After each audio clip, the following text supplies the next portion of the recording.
বিভিন্ন সময় দেবী দুর্গা ভিন্ন ভিন্ন রূপে পূজিত হয়। দেবী দুর্গার টোটাল 108টা নাম রয়েছে, আর আমাদের বাংলায় রয়েছে 6টা ঋতু। এই 6টা ঋতুতেই মা দুর্গা ভিন্ন নামে আসে আমাদের মাঝে। তোমরা যে দুর্গা ঠাকুরটা দেখতে পাচ্ছ, এই দুর্গা ঠাকুরটার নাম হচ্ছে গন্ধেশ্বরী মা। গ্রীষ্মকালে বুদ্ধ পূর্ণিমার দিন এই পুজোটা হয়। গ্রীষ্মকালে মা দুর্গার কিন্তু আরও একটা পুজো হয়, যেটার নাম হচ্ছে বনদুর্গা, যেটা বনের দেবী।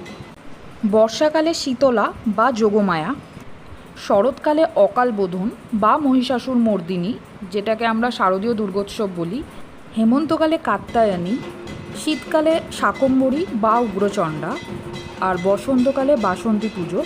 এই ঋতুচক্রের বাইরেও কিন্তু মা দুর্গা পূজিত হন বিভিন্ন নামে, জগদ্ধাত্রী, অন্নপূর্ণা। বুদ্ধ পূর্ণিমার আগের দিন আমি পৌঁছে গেছিলাম আমার দিদার বাড়িতে। আমার দিদার বাড়ি হচ্ছে শান্তিপুরে, আর এখানেই এই পুজোটা হয়। আগের দিন গেছিলাম বলে আমি অধিবাসটাও দেখতে পেয়েছি। গন্ধেশ্বরী মায়ের এক হাতে ছিল চক্র, আর এক হাতে ছিল চাঁদমালা, আর এক হাতে ছিল শঙ্খ, আর এক হাতে তীরধনুক।